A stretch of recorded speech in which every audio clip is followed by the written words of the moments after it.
Bueno, vamos a empezar a explicar un poco de la mecánica de Newton, también llamada mecánica clásica, y el concepto que introduce la mecánica clásica es eh, el concepto de fuerza.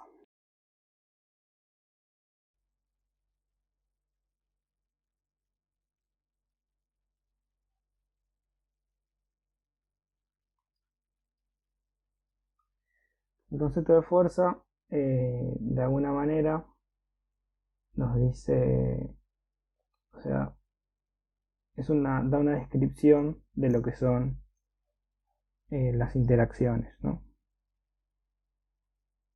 Entonces, siempre que tengamos una interacción entre cuerpos, esa interacción va a estar mediada por fuerzas.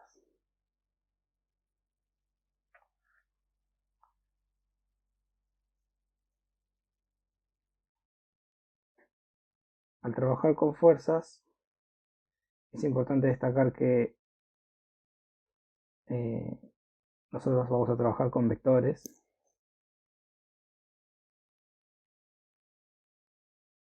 ¿Por qué? Porque las fuerzas tienen una dirección,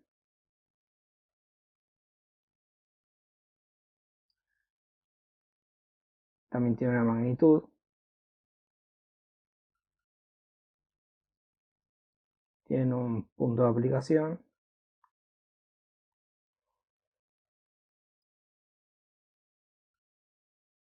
y tienen un sentido. La dirección es la recta de acción sobre la que va a actuar.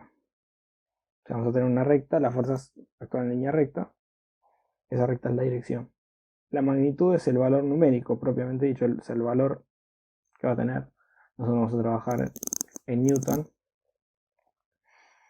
entonces vamos a tener diferentes valores de fuerza. El punto de aplicación es el punto donde inicia, donde está aplicada la fuerza, ¿no? Donde inicia ese vector, donde inicia esa flecha, vamos a tener un vector así. Bueno, el punto donde inicia es el punto de aplicación.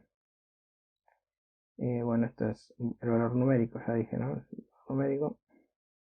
Bueno, el sentido, lo que me va a dar el sentido es la punta de esta flecha, porque si yo tengo una recta, una dirección, puedo tener dos, dos sentidos diferentes. Bueno, el sentido me va a dar la punta de la flecha.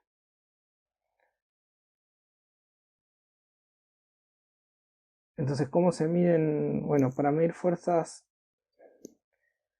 generalmente hay un aparatito que podemos llamar balanza de resorte o dinamómetro también, que básicamente consiste en un resorte que está adentro de una, como encerrado en una cápsula, algo así, con una graduación que nos va a ir diciendo si esto se estira o se contrae. Por ejemplo, si nosotros queremos empujar algo y lo empujamos, hacemos una fuerza hacia allá, bueno, acá esto se va a correr y nos va a indicar la magnitud de esa fuerza que utilizamos. También se usa también para, de forma vertical, para saber el peso de los objetos, etc. Bueno, cuando trabajamos con fuerzas, también es importante mencionar que nosotros vamos a tener más de una fuerza actuando sobre un objeto. Vamos a suponer que acá tenemos un objeto sobre el que aplicamos una fuerza 1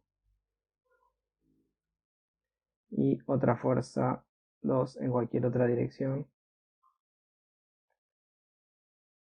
De estas dos fuerzas vamos a tener que calcular una fuerza resultante. Bueno, esa fuerza resultante se va a encontrar a partir del principio del paralelogramo,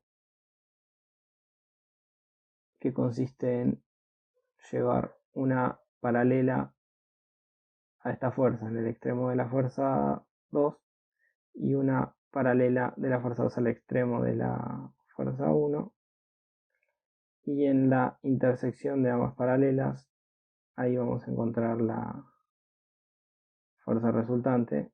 Podemos dibujar así. Entonces en esa dirección se encuentra la fuerza resultante. Bueno, y para calcularla tenemos diferentes formas. Después vamos a ver algunas. Pero una muy utilizada es a través de descomponer estas fuerzas en dos ejes, lo más común, porque generalmente es un método que se puede aplicar también cuando aparecen más de dos fuerzas también. Entonces, nosotros si tenemos cualquier fuerza, lo importante acá es que la fuerza resultante va a ser igual a la fuerza 1 más la fuerza 2, pero sumadas vectorialmente. Entonces, para hacer esto, lo que tendríamos que hacer es descomponer la fuerza 2. Bueno, ¿cómo se descompone una fuerza? Vamos a suponer que tenemos dos ejes. Vamos a poner un eje Y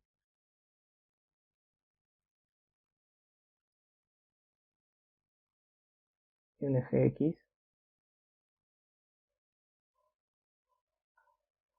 Y vamos a suponer que tenemos una fuerza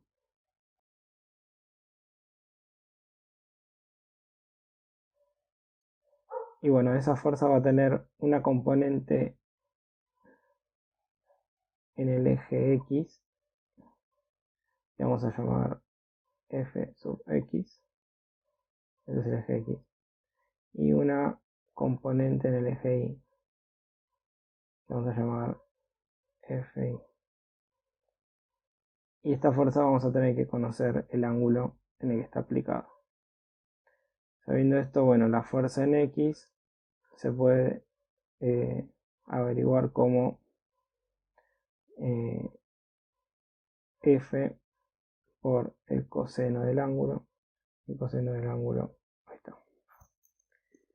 Por el coseno del ángulo. Y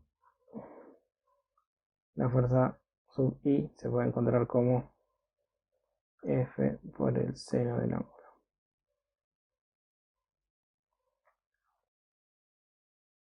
Si nosotros tenemos más de una fuerza,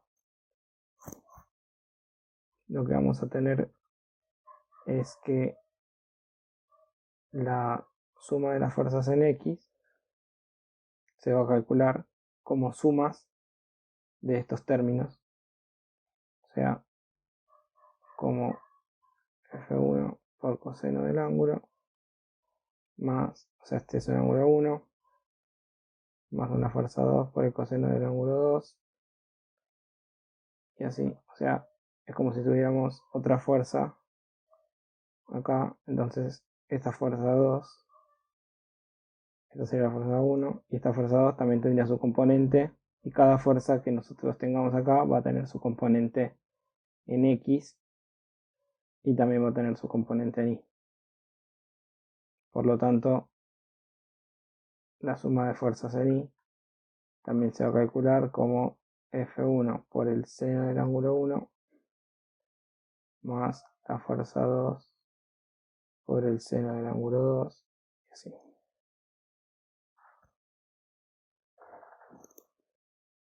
Finalmente, cuando querramos encontrar la fuerza resultante, en estos casos, la fuerza resultante va a ser igual a la raíz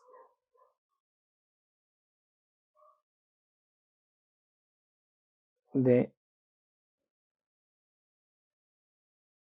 la fuerza resultante en X, o sea, esta de acá, esta nos va a dar una fuerza resultante en X, podemos decir. Y acá vamos a tener una fuerza resultante en Y. Entonces, se va a encontrar como la fuerza resultante en X al cuadrado más la fuerza resultante en Y al cuadrado.